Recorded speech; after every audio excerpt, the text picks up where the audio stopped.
Movie की story में दो भाइयों की कहानी दिखाई जाती है, जिनमें से पैदा होते ही एक बच्चे की सांसें नहीं चल रही होती हैं। इसलिए उसे एक अघोरी बाबा अपने साथ ले जाते हैं। उसके बाद उसके साथ क्या हुआ था, जानने के लिए वीडियो लास्ट तक जरूर देखना।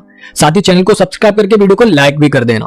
तो चलिए बिना किसी देरी के मूवी शुरू करते हैं। मूवी की स्टार्टिंग में हम देख पाते हैं कि आर्मी ऑफिसर गजेंद्र साहू नाम के एक वांटेड क्रिमिनल को ढूंढ लेते हैं, पर गजेंद्र को अपने इलाके में आर्मी ऑफिसर्स के छिपे होने की बात पता चल जाती है और वो उन पर अटैक कर देता है और फिर दोनों ओर से काफी फायरिंग होने लगती है। पर गजेंद्र नदी में कूदकर अपनी जान बचा लेता है। इसके बाद वो एक बहुत बड़े मंदिर में पहुंच जाता है, जहाँ उस टाइम सिर्फ पुजारी जी ही थे। लोग उनकी बहुत इज्जत किया करते थे। वो पुजारी जी के पास जाता है तो पुजारी जी को लगता है कि वो घायल है, इसलिए उसे मदद की जरूरत है। पर वो मौका पाकर पुजारी जी को जान से मार देता है और उनकी जगह खुद ले लेता है। उसी रात काफी आंधी तूफान आता है और एक घर में दो जुड़वा बच्चों का जन्म होता है, जिनमें से एक बच्चा तो नॉर्मल होता है और दूसरे बच्चे की सांसें नहीं चल रही होती हैं। इस बात से बच्चे के पिता काफी घबराए हुए थे। तभी वहां पर एक अघोरी बाबा आते हैं और वो कहते हैं कि जो बच्चा नॉर्मल है उसे प्रकृति के जैसा बनाया गया है और जिसकी सांसें नहीं चल रही हैं वो प्रलय के जैसा है, इसलिए उन्हें उस बच्चे को जान से मार देना चाहिए। पर बच्चे के पिता अपने बच्चे को कैसे जान से मार सकते थे। वो उस बच्चे को अघोरी बाबा को दे देते हैं और वो अघोरी बाबा उस बच्चे को एक दूसरे बाबा की झोली में डाल देते हैं। वो दूसरे बाबा उस टाइम वाराणसी जा रहे थे, तो वो उस बच्चे को भगवान की मर्जी समझकर अपने साथ वाराणसी ले जाते हैं और भोलेनाथ के सामने रख देते हैं और उसे जिंदा करने की प्रार्थना करते हैं। और तभी वो बच्चा भी सांस लेने लगता है। इसके बाद सीन कई सालों बाद शिफ्ट होता है, जहां मुरली के गांव में एक लोकल गुंडा राजप्पा आता है, जो कानप्पा नाम के एक बंदे पर गुस्सा होता है, क्योंकि वो अब उसके अंडर में काम नहीं करके खेती का काम शुरू कर रहा था। क्योंकि उसे मुरली ने खेती के काम करने के लिए जमीन दे दी थी और कहा था कि लड़ाई झगड़ा छोड़कर वो इज्जत से कमाए खाए। पर राजप्पा इससे नाराज हो जाता है और वो वहां पर कई हरे भरे पेड़ों को काटने लगता है। तभी वहां मुरली के दो बैल आते हैं और वो गुंडों को मारने लगते हैं, पर वो लोग उन दोनों बैलों को रस्सी से बांधने में भी सफल हो जाते हैं। तब मुरली आता है और गुंडों को बहुत मारता है। उसी टाइम वहां पर सरन्या गुजरती है, जो मुरली को मारपीट करते हुए देख लेती है और वहां से चली जाती है। तब मुरली राजप्पा और उसके सारे गुंडों को समझाता है कि पेड़ हमारी जिंदगी के लिए कितने इंपॉर्टेंट हैं। वो उन सबको अपने हाथों से पेड़ उगाने के लिए भी कहता है, ताकि उन्हें पेड़ और मिट्टी का इंपॉर्टेंस पता चल सके। दूसरी ओर हमें दिखाया जाता है कि एक गेस्ट हाउस में रंजन नाम का एक पुलिस ऑफिसर एक लड़की का रेप कर देता है और जब उसकी सिचुएशन ज्यादा क्रिटिकल हो जाती है तो वो अपने जूनियर को उसे दफनाने के लिए कह देता है। और उसके बाद वो बाहर निकल कर आता है, जहाँ सरन्या उसका इंतजार कर रही थी। सरन्या बताती है कि वो उससे मिलने के लिए पुलिस स्टेशन गई थी, पर वो वहां पर नहीं मिला था, इसलिए वो यहाँ पर चली आई। सरन्या रंजन को बताती है कि उसके जीजा जी ने उसकी बहन को बहुत मारा है, क्योंकि वो अपने पति को अलाउ नहीं करती थी कि वो सरन्या को टच कर सके। रंजन कहता है कि इस एरिया में न्यू कलेक्टर आने वाली है, वो पहले उनसे मिलकर आता है, तब उसकी सारी प्रॉब्लम आराम से सुनेगा। दरअसल रंजन की नियत सरन्या पर भी खराब हो गई थी। इसके बाद रंजन कलेक्टर ऑफिस के बाहर होता है, जहां बहुत सारे पुलिस ऑफिसर और कई बड़े लोग न्यू कलेक्टर की वेलकम के लिए खड़े हुए थे। वहां उसे पता चलता है कि सरन्या ही न्यू कलेक्टर है। यह देखकर वो काफी घबरा जाता है। सरन्या अपने ऑफिस में आने के बाद सबसे पहले रंजन को बुलाती है और उसे अरेस्ट करने के लिए कहती है, क्योंकि रंजन ने जिस लड़की का रेप किया था वो पुलिस स्टेशन में अपने लवर के ऊपर केस करने के लिए आई थी और रंजन ने ही उसका रेप कर दिया था और काम हो जाने के बाद उसे दफनाने का ऑर्डर दे दिया था, लेकिन सरन्या ने उस लड़की को बचा लिया था। यह सब जानकर रंजन को बहुत गुस्सा आता है और वो सरन्या से कहता है कि उसे काम काफी महंगा पड़ेगा, पर सरन्या उसकी बातों पर ध्यान नहीं देती है और अपने अंडर एक पुलिस ऑफिसर को मुरली की फोटो दिखाकर इंक्वायरी करने के लिए उसे पुलिस स्टेशन बुलाने को कहती है, क्योंकि उसने मुरली को भी मारपीट करते हुए देखा था। फिर वो एक फंक्शन में जाती है, जहाँ सीएम के साथ और भी बड़े लोग आए हुए थे और बहुत सारी पब्लिक भी सीएम को देखने के लिए आई हुई थी। वहाँ सीएम बताते हैं कि किस तरह पहले वो एक गुंडे थे, पर मुरली ने उन्हें सही रास्ता दिखाया, जिससे वो एमपी बन पाए और फिर सीएम बन पाए। इसलिए वो अपनी सक्सेस मुरली को डेडिकेट करते हैं। पर जब मुरली स्टेज पे आता है तो वो सीएम की सक्सेस का क्रेडिट नहीं लेना चाहता है। वो कहता है कि भले ही उसने उन्हें सही रास्ता दिखाया था और एमपी बनने में मदद भी किया था, पर उन्होंने एक एमपी के तौर पर अच्छा काम किया था, इसलिए आज वो अपने बदौलत ही सीएम बन पाए हैं। फिर मुरली सभी लोगों को एजुकेशन की इंपॉर्टेंस समझाने के लिए एक एग्जाम्पल देता है कि एक गरीब लड़की थी जो पढ़ना चाहती थी, पर उसके पिता एक किसान थे और उन्हें एक टाइम पर खाना भी नसीब नहीं हो पाता था।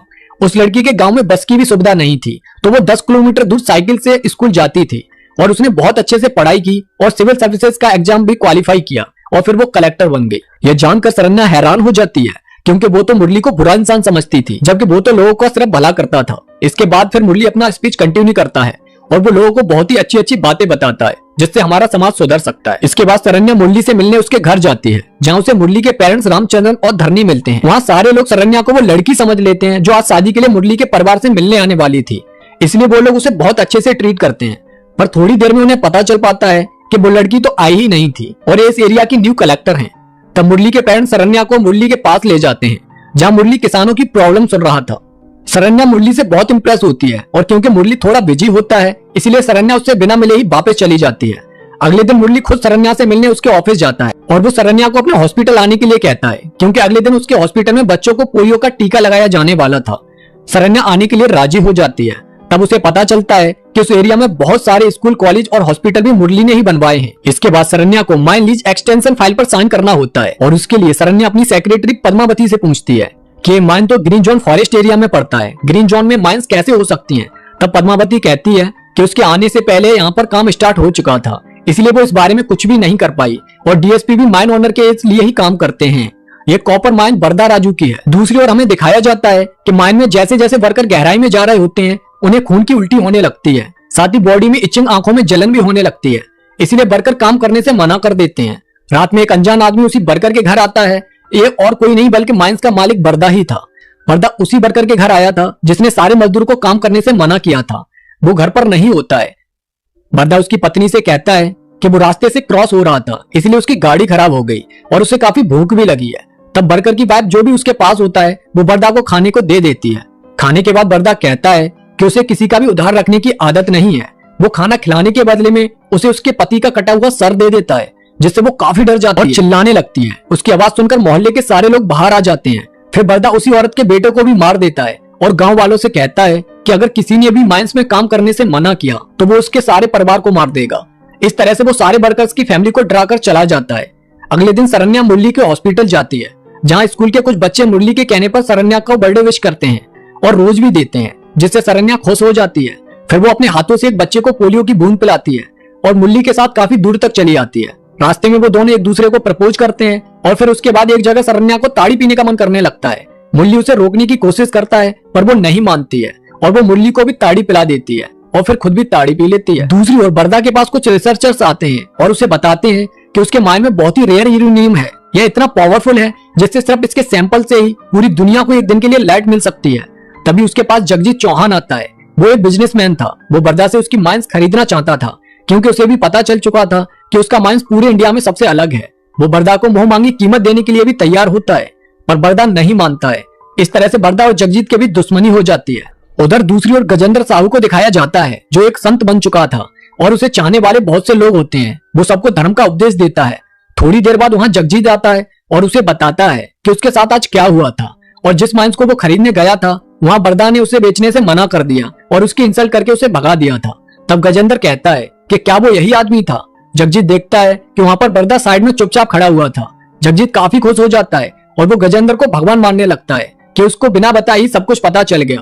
पर अचानक गजेंद्र जगजीत को जान से मार देता है और कहता है कि वो और बरदा तो दो जिस्म और एक रूह हैं और वो माइंस उनकी ही है, उसे कोई भी उनसे नहीं छीन सकता है। गजेंद्र के आदमी तुरंत जगजीत की डेड बॉडी को ठिकाने लगा देते हैं और हमें पता चलता है कि गजेंद्र और बरदा ने मिलकर पहले भी गलत काम किए थे। आफ्टर दैट शरण्या मुरली को शादी के लिए प्रपोज कर देती है और मुरली वो प्रपोजल एक्सेप्ट भी कर लेता है। दोनों के परिवार की मर्जी के साथ उनकी शादी हो जाती है। फिर उनकी एक बेटी भी हो जाती है। टाइम गुजरता जाता है और उनकी बेटी 3 साल की हो जाती है। उनकी बेटी के 3rd बर्थडे पर वो लोग पूरे परिवार के साथ अघोरी बाबा का आशीर्वाद लेने जाते हैं। अघोरी बाबा जैसे ही उस बच्ची के सर पर हाथ रखते हैं उन्हें कुछ अजीब महसूस होता है पर वो मुरली के परिवार से कुछ नहीं कहते हैं। कुछ ही दिनों के बाद बहुत सारे बच्चे अचानक से बीमार पड़ने लगते हैं। मुरली के सारे हॉस्पिटल के बेड भर जाते हैं। डॉक्टर को समझ में नहीं आ रहा होता है कि आखिर उन्हें हो क्या रहा है और ये पॉइजन है या फिर किसी की केमिकल रिएक्शन है। सारे पेशेंट के मल्टीपल ऑर्गन अचानक से डैमेज होने लगते हैं और वो खून की उल्टियां करने लगते हैं। किसी भी तरह की कोई भी दवा उन पर असर नहीं कर रही थी। इस चीज से मुरली और शरण्या बहुत परेशान हो जाते हैं। ये सारे बच्चे नालम्बा बोला माउंटेन इलाके से बिलोंग करते थे जहाँ सारे ट्राइबल लोग रहा करते थे। इसलिए कुछ ऑफिसर्स को लगता है कि वो लोग साफ सफाई नहीं रखते हैं, इसलिए उनके बच्चों को कोई वायरल फीवर हो गया होगा। पर मुरली को यह बात बिल्कुल भी पॉइंटलेस लगती है। फिर उसे पता चलता है कि उस एरिया में कॉपर माइंस भी हैं। तब पद्मावती मुरली को बताती है कि वो लोग कॉपर माइन के आड़ में वहां पर यूरेनियम निकालकर बेच रहे हैं। पद्मावती 3 साल से उस माइंस पर रिसर्च कर रही थी। वो अपनी रिसर्च की फाइल मुरली को दिखाती है जिसमें उसे पता चलता है कि 50 फीट तक ही कॉपर है और उसके नीचे सिर्फ यूरेनियम है, जिसे निकालने के बाद वो उसके वेस्टेज को फिर से जमीन में ही डाल देते हैं, जिससे उस एरिया की मिट्टी और पानी पॉल्यूटेट हो रहा है। यह सब जानकर मुरली को बहुत गुस्सा आता है और वो डॉक्टर से कहता है कि इनके इलाज के लिए जो भी दवाई और इक्विपमेंट की जरूरत हो उसका इंतजाम तुरंत किया जाए। और फिर वो खुद माइंस चला जाता है। वहां जाने के बाद सबसे पहले तो वो गुस्से में बरदा के कुछ गुंडों को बहुत मारता है। फिर वो बरदा को भी मारने जाता है पर कुछ लोग मिलकर वरदा और मुरली को लड़ने से रोक लेते हैं। कुछ ऑफिसर्स मुरली को समझाते हैं कि अभी उन्हें बच्चों की जान बचानी है, वरदा से तो वो लोग बाद में ही निपट लेंगे। उसी टाइम वरदा को उसके आदमी भी बताते हैं कि मुरली के पीछे सीएम का सपोर्ट है और कलेक्टर के पास इस माइनिंग से रिलेटेड सारे प्रूफ्स हैं, इसलिए उन्हें अभी मुरली से नहीं भिड़ना चाहिए। मुरली वरदा से कहता है कि अगर एक भी बच्चे की जान चली गई तो वो उसे जिंदा नहीं छोड़ेगा। मुरली जैसे ही वापस हॉस्पिटल जाता है, वहाँ उसके पिता अपनी पोती को गोद में लेकर आए हुए थे और वो उससे कहते हैं कि वो अचानक से खेलते हुए बेहोश हो गई थी और अब वो होश में आ ही नहीं रही थी। उसी टाइम अचानक हॉस्पिटल में ब्लास्ट हो जाता है जिसमें कई सारे डॉक्टर, नर्स, पेशेंट और उनके घर वालों की जान चली जाती है। इस घटना में सीएम की भी जान चली जाती है जो बच्चों को देखने के लिए हॉस्पिटल आए हुए थे। दूसरी ओर गजेंद्र काफी खुश होता है और कॉल करके वरदा को सारी बात बताता है कि हॉस्पिटल में होने वाले ब्लास्ट में उसका ही हाथ था। लेटर ऑन एनआईए से कृष्ण मूर्ति पेरुमल मुरली के पास आते हैं क्योंकि सीएम मुरली के हॉस्पिटल में आए थे और उनकी मौत हो गई थी, इसलिए वो मुरली को ही अरेस्ट कर लेते हैं। इसके साथ ही वो शरण्या को भी सस्पेंड कर देते हैं।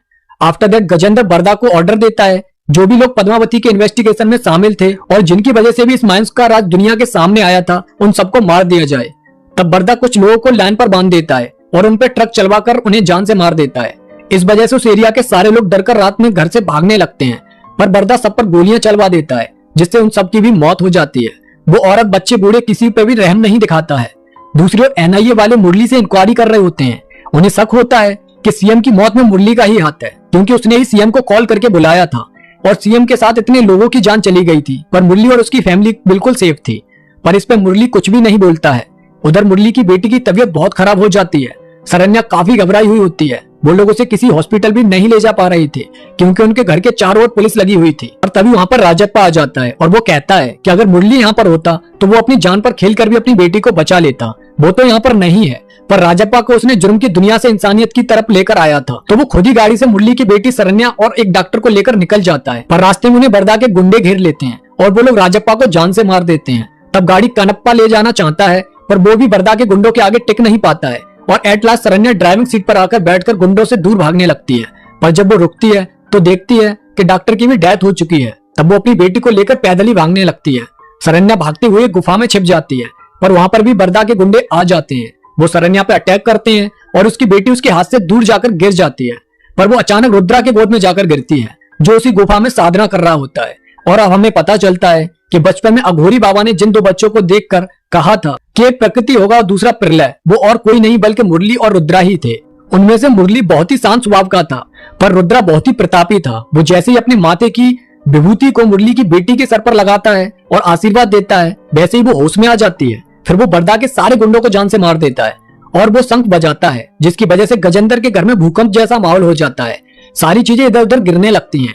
गजेंद्र को भी समझ आ जाता है कि शंख की आवाज कुछ तो खास है। वो वरदा के पास आ जाते हैं और कहते हैं कि जब तक ये बिन बुलाई मुसीबत खत्म नहीं हो जाती है तब तक वो उसके साथ ही रहने वाले हैं। दूसरी ओर शरण्या रुद्रा के साथ होती है, जहाँ रुद्रा और मुरली की बेटी में बहुत प्यारा रिश्ता बन जाता है। वो उसे बिल्कुल अपनी बेटी की तरह ही प्यार करने लगता है। फिर शरण्या वापस अपने ससुराल आकर अपने साथ हुई सारी चीजें बताती है। रुद्रा ने वरदा के जिन 40 लोगों को जान से मार दिया था, उसके जुर्म में पुलिस ऑफिसर रंजन शरण्या और उसके ससुराल वालों को अरेस्ट करके पुलिस स्टेशन ले आता है, जहाँ वो मुरली के पिता पर हाथ उठाता है। और जब वो मुरली की बेटी पर हाथ उठाने जाता है तो वहाँ पर रुद्रा आ जाता है और उसे रोक देता है। वो बुरे पुलिस वालों को मारकर मुरली की बेटी को बचा लेता है। मुरली की माँ रुद्रा को देखकर पहचान जाती है कि वो उनका ही बेटा है, पर मुरली के पिता अपनी पत्नी को रोक लेते हैं। रुद्रा मुरली के परिवार को पुलिस स्टेशन से घर जाने को कहता है और फिर वो बचे हुए पुलिस वालों को भी जान से मार देता है। लेकिन रंजन भागकर गजेंद्र के पास आ जाता है, जो एक सभा में भाषण दे रहा होता है, पर गजेंद्र के सामने ही रुद्रा रंजन को भी मार देता है। यह देखकर गजेंद्र हैरान हो जाता है। वहाँ सारे लोग रुद्रा को भगवान मान लेते हैं, जो गजेंद्र से देखा नहीं जाता है। तब रुद्रा चिल्लाकर एक झालर गजेंद्र के ऊपर गिरा देता है, पर गजेंद्र बच जाता है। और तब रुद्रा कहता है कि गजेंद्र एक पाखंडी है जिसने एक साधु का वेश धारण कर लिया है। दूसरी ओर मुरली की माँ अघोरी जी के पास जाती हैं और उनसे सारी बात जानना चाहती हैं। तब अघोरी जी बताते हैं कि गजेंद्र एक राक्षस है जिसने ना जाने कितने पाप किए हैं। उसने एक महान साधु को जान से मारकर उनकी जगह ले ली और उस दिन भगवान शिव को भी ललकारा कि वो उनकी बनाई दुनिया को तबाह कर देगा। इसीलिए उसी दिन भगवान शिव ने रुद्रा के रूप में जन्म लिया और उन्हें ऑर्डर दिया गया कि वो रुद्रा को उसके परिवार से अलग कर दें। इसलिए उन्होंने रुद्रा को उनसे लेकर एक साधु की झोली में डाल दिया था, ताकि वो बड़ा होकर गजेंद्र जैसे राक्षस का वध कर सके। यह सब जानने के बाद मुरली की माँ अपने बेटे रुद्रा को वापस अपनी जिंदगी में लाना चाहती थी, इसलिए वो रुद्रा के पास पहुंच जाती हैं, पर रुद्रा उनसे मुंह फेर लेता है। और जब उसकी माँ सारी सच्चाई उसे बताती है कि उन्हें तो पता भी नहीं उन्होंने 2 बच्चों को जन्म दिया है, लेकिन अब उसे पता है, इसीलिए वो उसे अपनाना चाहती है। तब रुद्रा कहता है कि ऐसा नहीं हो सकता है, वो भगवान शिव के ऑर्डर को ही मानता है। यह जन्म तो उसने भगवान के नाम कर दिया है और अगले जन्म में भी वो वही करेगा जो भगवान शिव उससे करने को कहेंगे। यह कहकर रुद्रा वहां से चला जाता है और उसकी माँ रोती रह जाती है।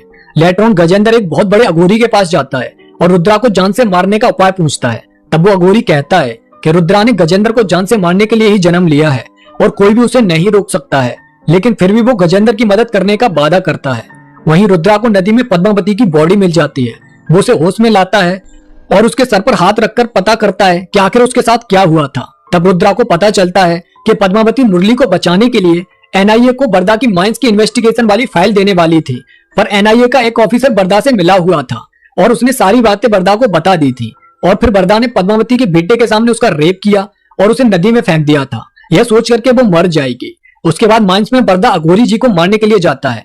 दूसरी ओर कुछ गुंडे रुद्रा को मारने के लिए जाते हैं, पर रुद्रा सबको जान से मार देता है और फिर बरदा के पास आ जाता है, जहां बहुत सारे लोग रुद्रा को मारने की कोशिश करते हैं, पर रुद्रा एक एक करके सबको जान से मार देता है। फिर वो बरदा को भी जान से मार देता है।